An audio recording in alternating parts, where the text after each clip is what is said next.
Saya Windy Nur Cahaya Fikri. Saya Resya Resya Fikri. Saya Lydia Matia. Saya Dewa Syafira. Jadi di sini ada rumusan masalah yang sudah kita selesai. Nomor 1 itu soal dari Ukhaila buat Windy. Mengapa fitur pencarian penting dalam website toko online? 2. Dari Windy buat Raisa. Bagaimana cara menjaga keamanan data pengguna? 3. Apa fungsi utama layout dalam perancangan web e-commerce? Dari Raisa buat Lutfia. 4. Apa tantangan saat membuat web e-commerce? Dari Lutfia buat Kela.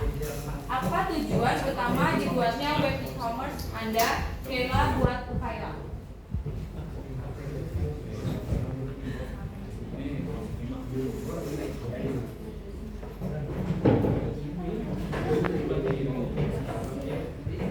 Di sini ada jawaban hasil diskusi kelompok kami, yaitu yang pertama,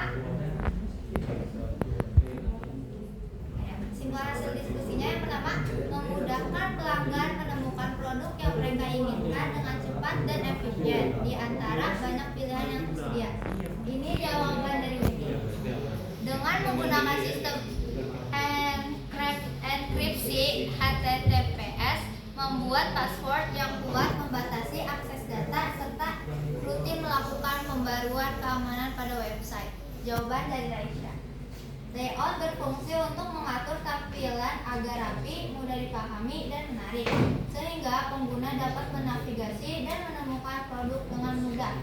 Jawaban dari Lutfia. Yang keempat, ada tantangan saat membuat website e-commerce cukup banyak karena melibatkan aspek teknis, desain, dan pengalaman pengguna. Pengembangan harus memastikan situs aman, cepat, dan mudah digunakan, serta memiliki sistem pembayaran dan pengelolaan produk yang baik. Dari Kayla. Tujuan utama web e-commerce yang saya buat adalah untuk memfasilitasi penjualan dan mempermudah pembelian produk secara online. Dari Kayla. Referensi yang relevan dari kita itu referensi kami berasal dari hasil pencarian di Google dan penjelasan yang diberikan oleh ChatGPT.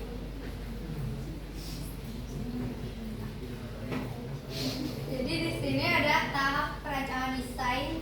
Di sini ada diagram konteks untuk web e-commerce saya. Di sini ada informasi proses penjualan fashion pada web Hypehall. Yang pertama, di sini ada vendor memberi ke sistem bukti pembayaran, data supplier, dan data barang.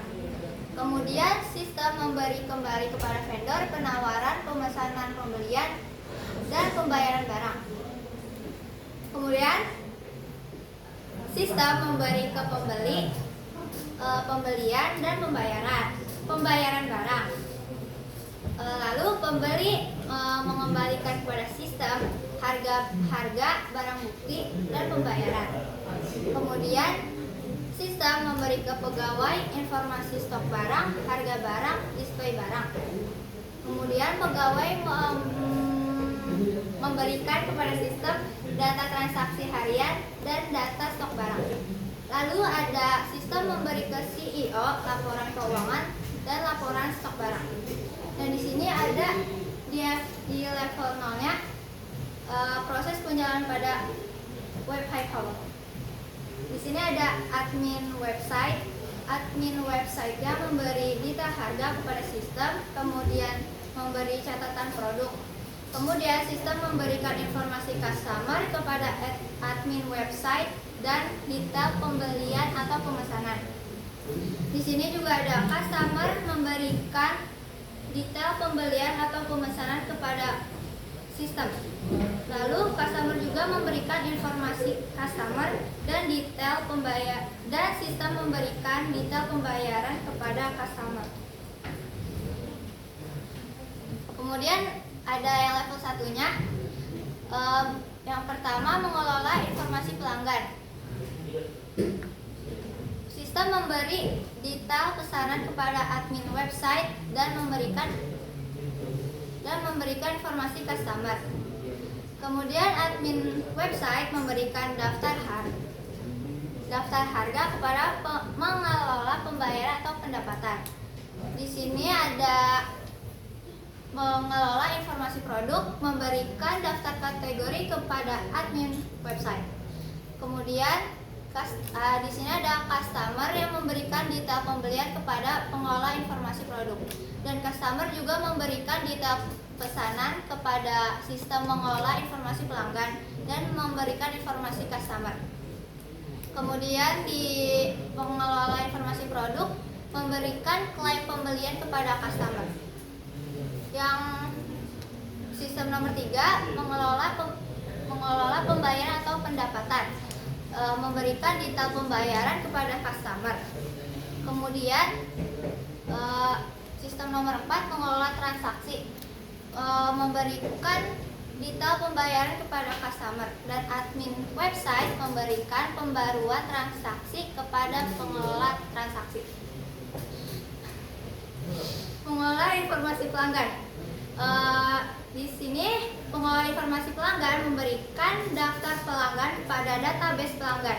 Kemudian database pelanggan memberikan daftar pelanggan kepada pengelola informasi produk. Kemudian ada customer yang memberikan informasi pesanan kepada pengelola informasi pelanggan. Di sini database produk memberikan pembaruan pembelian kepada customer. Admin website mengelola informasi produk memberikan daftar pesanan. Admin website memberikan pembaruan produk kepada database produk. Yang ketiga ada pengelola pembayaran atau pendapatan. Di sini sistem ini memberikan daftar informasi pelanggan kepada database transaksi. Terus database penjualan memberikan informasi harga kepada pengelola pembayaran atau pendapatan. Admin website memberikan detail transaksi kepada database transaksi. Kemudian database transaksi memberikan detail transaksi kepada pengelola transaksi, dan pengelola transaksi memberikan detail pembayaran kepada customer. Di sini ada DFD konteks saya. Yang pertama dari sistem itu pembelian barang dan pembayaran barang ke pemasok, harga barang dan bukti pembayaran dari pemasok ke sistem. Dari sistem harga barang, bukti pembayaran ke pembeli, dan pembeli masuk ke sistem pembelian barang dan pembayaran barang. Dari sistem ke pegawai informasi stok barang, harga barang, dan pegawai masuk ke sistem data transaksi harian, data stok barang. Dari sistem ke pimpinan laporan keuangan dan stok barang. Di FD level 0 dari sistem 1 proses pengecekan stok barang ke pegawai informasi stok barang. Dari pegawai data stok barang ke sistem. Dari sistem pertama ke barang informasi data barang, dan dari barang ke sistem data stok barang dan harga. Dari pegawai, dari sistem pertama pemesanan barang, pembelian barang, dan pembayaran barang masuk ke pemasok, dan dari pemasok ke sistem data supplier, data barang, dan bukti pembayaran. Dari sistem ke pemasok data supplier. Dari pegawai ke sistem kedua proses transaksi penjualan, data harian transaksi. Dari barang ke sistem kedua data barang dan harga. Dari sistem kedua ke barang, data barang dan harga. Kemudian dari sistem 2 proses transaksi penjualan ke pembeli itu ada harga barang dan bukti pembayaran. Dari pembeli ke sistem kedua pembelian barang dan pembayaran barang. Dari sistem kedua ke transaksi data barang dan harga. Dari transaksi ke proses ketiga yaitu proses pembuatan laporan data barang, harga, tanggal, dan laba atau rugi. Dari barang ke sistem ketiga data stok barang dan harga. Dari sistem ketiga ke pemimpin laporan keuangan laporan keuangan, dan laporan stok harga barang. DFG level 1 dari sistem pertama yaitu proses pengecekan barang, pegawai masuk ke proses pertama yaitu data stok barang, dan dari proses pertama ke barang data stok barang, dari barang ke proses pertama informasi stok barang. Kemudian dari pegawai masuk ke proses 1.1 daftar yang dibeli, data supplier pembayaran. Kemudian dari proses 1 ke proses 2 proses pembelian barang. Dari sistem 1.1 ini masuk ke pegawai bukti pembayaran barang, dan masuk ke pemasok, pembayaran, pemesanan, dan pembelian. Dari pemasok ke proses 1.1 yaitu data supplier, data barang, bukti pembayaran, dan penawaran barang. Kemudian proses 1.1 masuk ke transaksi yaitu data harga awal. Dari pegawai masuk ke proses 1.2 entry data yaitu data barang dan data supplier. Dari proses 1.2 ke pemasok data stok barang, ke barang data supplier. DFD level 2 2.0 proses transaksi penjualan. Dari sistem ini ke pembeli harga barang, bukti pembayaran. Dari pembeli masuk ke sistem pembelian barang, pembayaran barang. Dari sistem ke barang, data barang dan harga.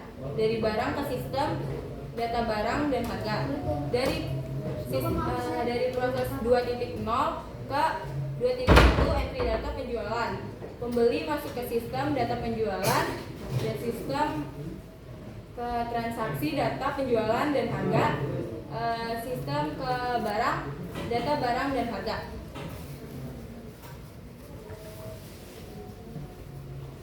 Ini data level saya. Yang pertama konteks. Dari sistem ke pemasok, penawaran, pemesanan, pembelian, pembayaran barang. Dari pemasok ke sistem pembukti pembayaran data supply, data barang. Terusnya dari sistem ke pembeli harga barang bukti pembayaran. Dari pembeli ke sistem pembelian pembayaran barang. Setelah itu ke pegawai informasi stok barang, harga barang. Dari pegawai lanjut ke sistem data transaksi harian, data stok barang. Setelah itu dari sistem lanjut ke manajer laporan keuangan, laporan stok barang. Saatnya jam ke-9. Setelah itu dari sistem lanjut ke CEO laporan keuangan. Lanjut ke data level 0. Proses pencetakan stok barang. Itu lanjut ke barang, data stok barang, harga. Dari barang informasi data barang ke sistem. Setelah itu dari sistem ke pegawai informasi stok barang. Dari pegawai ke sistem data stok barang. Setelah itu dari sistem ke pemasok data supply. Terus dari sistem ke pemasok lagi pemesanan barang, pembelian barang, pembayaran barang. Dari pemasok data supply, data barang, bukti pembayaran. Setelah itu ke sistem 2 proses transaksi penjualan pada toko. Itu data barang, harga ke barang. Pembeli masih data pembeli barang, pembayaran barang ke sistem. Setelah itu dari sistem ngasih ke pembeli harga barang, bukti pembayaran. Setelah itu ke transaksi. Setelah dari transaksi data barang, harga, tanggal, laba, rugi. Setelah dari situ proses pembuatan laporan pada toko. Itu barang dan laporan barang, datang stok barang, harga. Terus lanjut ke manajer laporan keuangan, laporan stok barang. Setelah itu itu laporan keuangan ke CEO. Terus ini ada di level 1. Dari proses pengecekan stok itu ke barang, data stok barang. Setelah dari barang ke informasi stok barang ke sistem. Setelah itu pegawai ke sistem data stok barang. Setelah itu pegawai ke sistem yang satu lagi itu daftar yang dibeli, data supplier pembayaran. Setelah itu dari proses pembelian barang, pembayaran, pemesanan, pembelian ke pemasok. Dari pemasok ke sistem data supply, data barang, bukti pembayaran, penawaran barang. Setelah itu dari sistem ke pegawai, bukti pembayaran barang. Setelah itu ke data harga awal, ke transaksi. Lanjut ke sistem ketiga, entry data. Itu dan ke pemasok, data stok barang, terus ke barang, data supply. Terus yang DVD kedua itu ada proses transaksi penjualan ke barang, data barang, harga. Setelah itu dari barang ke sistem barang, harga. Setelah itu dari sistem ke pembeli, harga, barang, bukti pembayaran. Selanjutnya dari pembeli, membeli barang, pembayaran barang, lanjut ke sistem. Setelah itu sistem yang kedua, entry data penjualan, data penjualan harga ke transaksi, data barang harga ke barang. Setelah itu data penjualan ke pegawai. Di sini ada DVD punya saya. Dari sistem mengirimkan ke pemasok, penawaran, pemesanan, pembelian, pembayaran barang, baju. Kemudian pemasok mengirimkan ke sistem bukti pembayaran, data supplier, data barang, baju. Sistem mengirimkan ke pembeli harga barang, bukti pembayaran. Pembeli mengirimkan ke sistem pembelian, pembayaran barang, baju. Kemudian sistem mengirimkan ke pegawai informasi stok baju, harga baju. Pegawai mengirimkan ke sistem data transaksi harian, data stok baju.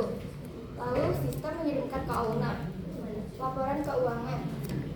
DFD level 0, sistem mengirimkan ke pegawai informasi stok barang baju. Pegawai mengirimkan ke sistem data stok barang baju. Sistem mengirimkan ke barang, data stok baju, harga. Kemudian barang mengirimkan ke sistem informasi data baju. Lalu sistem mengirimkan ke pemasok pemesanan baju, pembelian baju, pembayaran baju. Kemudian sistem mengirimkan ke sistem yang kedua, proses transaksi penjualan.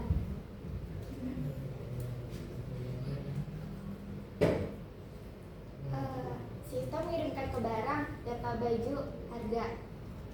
Kemudian sistem mengirimkan ke pembeli harga baju, bukti pembayaran. Pembeli mengirimkan ke sistem pembelian barang baju, pembayaran barang baju. Kemudian ada sistem yang ketiga, proses pembuatan laporan. Sistem mengirimkan ke laporan keuangan ke owner. Kemudian barang mengirimkan ke sistem data stok baju dan harga.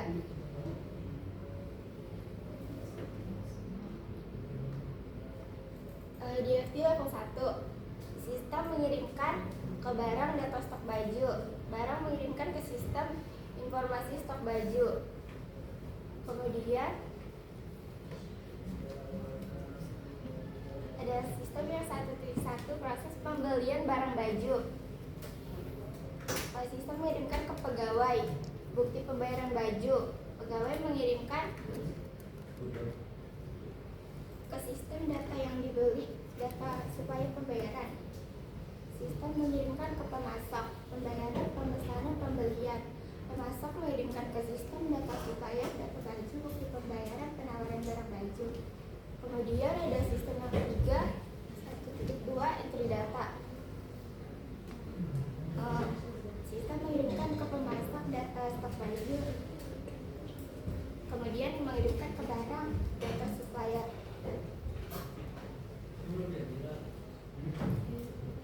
DFG level 2, sistem mengirimkan ke pembeli harga barang baju, bukti pembayaran. Pembeli mengirimkan ke sistem pembelian baju, pembayaran baju. Sistem mengirimkan ke barang data baju, harga. Barang mengirimkan ke sistem data baju, harga. Kemudian sistem 2.0 mengirimkan ke sistem 2.1. Sistem mengirimkan ke transaksi data penjualan baju, harga. Kemudian pembeli mengirimkan ke sistem data penjualan baju. Sistem mengirimkan ke barang data baju dan harga. Di sini ada diagram saya. Di sini ada diagram konteks. Sistem mengirim harga barang, bukti dan pembayaran ke pembeli. Pembeli mengirim pembelian dan pembayaran barang flash ke sistem. Sistem mengirim penawaran, pemesanan pembelian dan pembayaran barang flash ke pemasok. Pemasok mengirim bukti pembayaran data supplier dan data barang flash. Kemudian sistem mengirim informasi stok flash dan harga flash ke pegawai. Pegawai mengirim data transaksi harian dan data stok flash ke sistem. Kemudian sistem mengirim laporan keuangan ke owner. Terus di level 0-nya sistem mengirim sistem proses pengecekan stok barang flash, dia mengirim data stok flash harga ke barang. Terus kemudian barang mengirim informasi data flash ke sistem. Sistem mengirim informasi stok barang flash ke pegawai. Kemudian pegawai mengirim data stok barang flash ke sistem. Kemudian sistem mengirim pemesanan flash, pembelian flash dan pembayaran flash ke pemasok. Pemasok mengirim data supplier, data barang dan bukti pembayaran ke sistem. Kemudian sistem mengirim data supplier ke pemasok. Terus di sistem proses transaksi penjualan flash, ini harga flash dan bukti pembayaran mengirim ke pembeli. Terus pembeli mengirim pembelian barang flash dan pembayaran barang flash ke sistem. Kemudian sistem mengirim data flash dan harga ke barang. Kemudian barang mengirim data flash dan harga ke sistem. Terus sistem mengirim harga flash dan bukti pembayaran ke pembeli. Kemudian pembeli mengirim pembayaran barang flash dan pembelian barang flash ke sistem. Sistem mengirim data flash dan harga ke transaksi. Kemudian transaksi mengirim data flash, harga, tanggal dan laba rugi ke sistem 3. Sistem ketiga mengirim data stok flash dan harga ke barang. Kemudian barang mengirim data stok flash dan harga ke sistem 3. Sistem 3 mengirim laporan keuangan ke owner. Itu di level 1-nya. Sistem pertama proses pengecekan stok flash, dia mengirim data stok flash ke barang. Terus barang mengirim informasi stok flash ke sistem. Kemudian sistem mengirim sistem 1 proses pembelian barang flash dia. Kemudian sistem 1.1 mengirim pembayaran, pemesanan dan pembelian ke pemasok.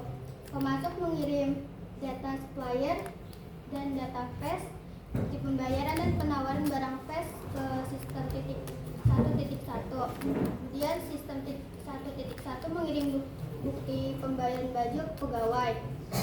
Pegawai mengirim data yang dibeli dan data supplier pembayaran ke sistem 1.1. Kemudian sistem 1.1 mengirim data ke entry data. Kemudian entry data 1.2 mengirim data stok flash ke pemasok. Terus sistem 1.2 mengirim data supplier ke barang.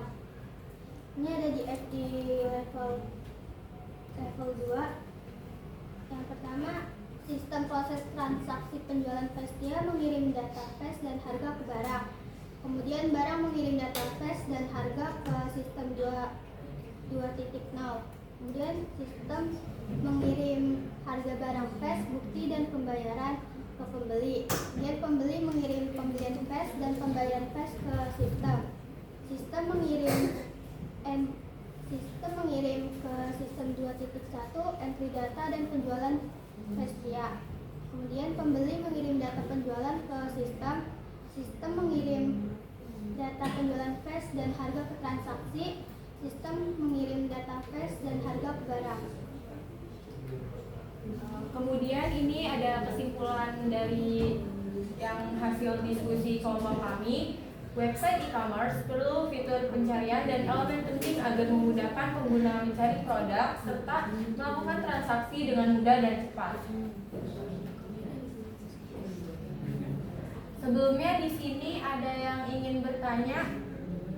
Ya, silakan kelompok yang lain ada yang bertanya. Dapat nilai plus untuk sesi pertanyaan. Kalau tidak ada, saya akan bertanya.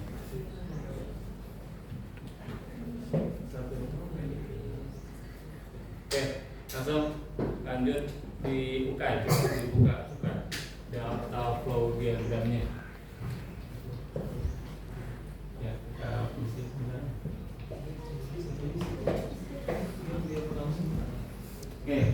Oke ya.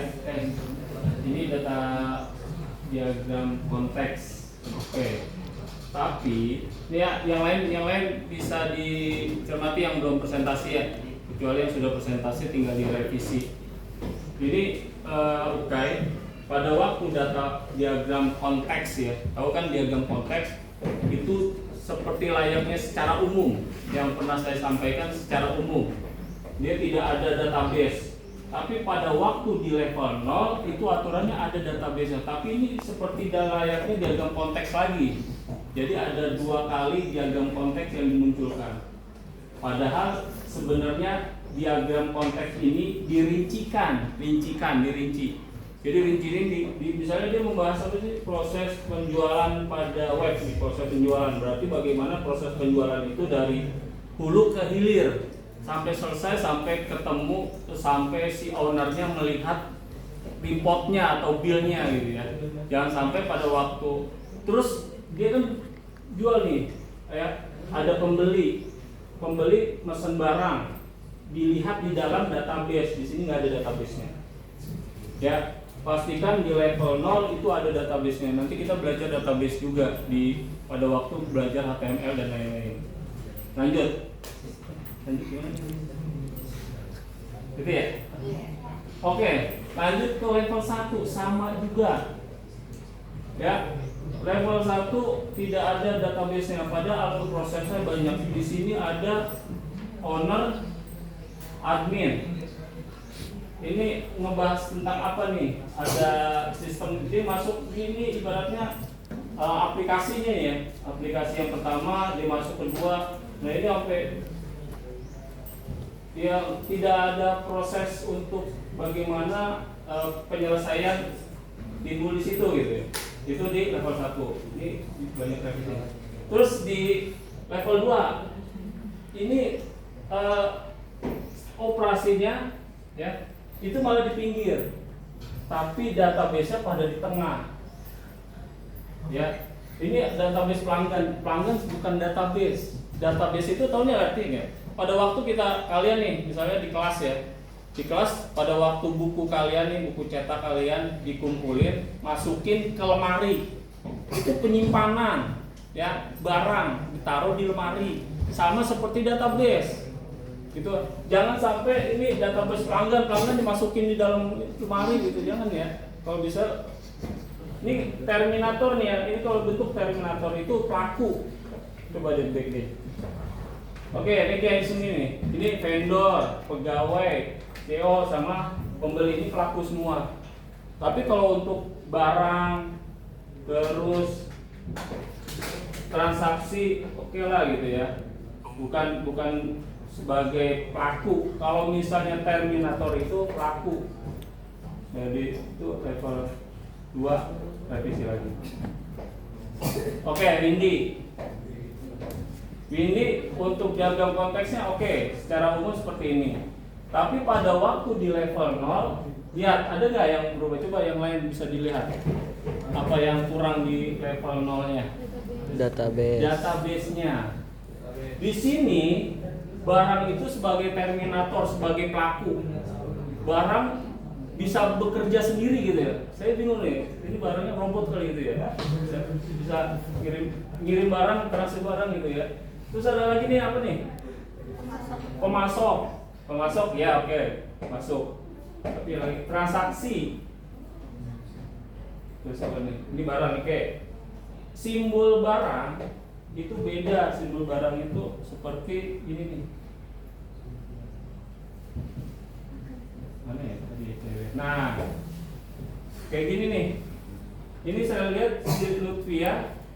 Oke, untuk dagang konteks secara umum seperti ini, tidak ada database-nya. Terus kemudian level 0 masuk tuh barang, oke ya, sesuai ini database-nya simbolnya seperti ini, tidak terminator, tidak tertutup, dia terbuka. Barang pemasok. Ini sebenarnya pemasok masukin ke dalam database, itu sebenarnya dipertanyakan juga.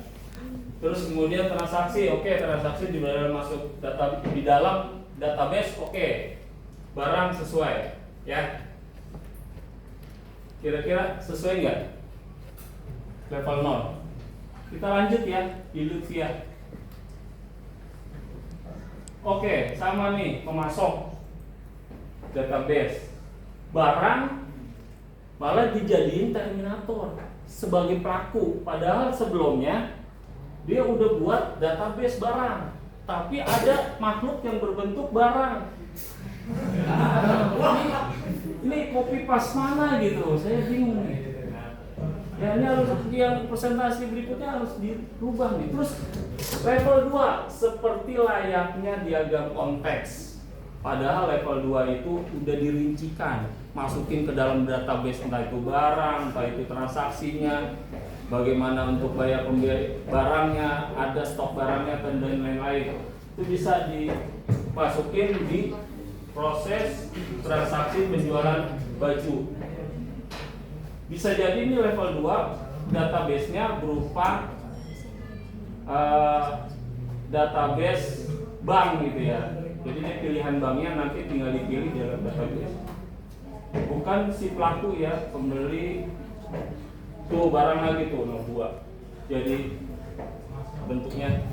Terus berikutnya Resa ini sama nih, Resa jangannya copy paste nih, cuma beda warna doang, yang satu biru, yang satu pink, ya. Ini sama nih, pasti pelaku itu sama gitu. Level 1, level 2. Oke.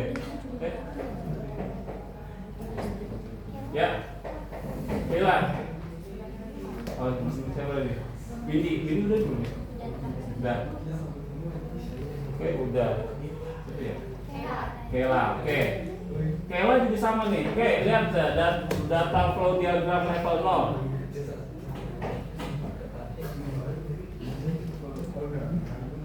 Sama ya. Oke, saya melihat untuk kemarin di kertas sampai sekalian kumpulkan itu diagram konteksnya saya anggap oke semua ya, nggak ada masalah. Tapi pada waktu dirincikan, ya perhatian semuanya, pada waktu dirincikan data diagram konteksnya itu berantakan tuh. Nah, khawatir nanti pada waktu pembuatan website, kalau misalnya nih, perhatian semuanya, kalau misalnya kalian buat websitenya sederhana, nggak perlu nih data flow diagram, nggak perlu. Hanya seperti layaknya membuka majalah tuh, statis. Nah, kita pengennya websitenya dinamis. Jadi interaksi antara penjualnya langsung seperti layaknya Shopee dan lain-lain, aplikasi-aplikasi lain yang berbasis dinamis, bukan statis gitu. Kalau statis adalah informasi aja yang kita munculkan, tidak ada interaksi dengan user atau klien. Kayak gitu ya. Ini belum ada nih, belum ada database. Ini kelihatannya kotak, tapi ini tertutup apa enggak? Saya bikin. Makanya saya nggak ngeliat karena dikasih warna nih, jadi kelihatannya kotak aja. Pas saya lihat ini bukan.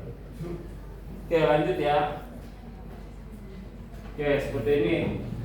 Kayak gini guys. Jadi sistemnya di tengah, bukannya database-nya di tengah gitu ya. Nah terus level 2 sama tuh, ya kan? Belum ada database-nya kan? Barang dijadiin database, barang dijadiin terminator. Tuh. Itu berarti berubah. Nah saya melihatnya dari level 2 saya anggap jadi sama di level 0 nih, level karena acuan ya. Kalau level 0 nya bentuknya barang seperti ini, maka otomatis di level 1 dan 2 sama. Gitu. Kotak juga gitu. Jadi kopian gitu. Jadi misalnya level 0 bentuk database-nya barang itu udah pakai terus tuh sampai level berapapun dia dipakai karena database nggak berubah-ubah. Lemarinya A, ya udah A terus di ruangan mana kepakainya di A terus. Nggak beda-beda misalnya barang satu, terus di level berikutnya itu barang-barang gitu. Terus level berikutnya barang-barang gitu kan. Nanti yang barang gitu kan database barang gitu aja. Oke ya. Namanya berarti nanti revisi langsung saya lihat hasil dari perbaikan ini. Ya, silakan gitu. Sekian presentasi dari kelompok kami. Kurang lebihnya mohon maaf. Wassalamualaikum.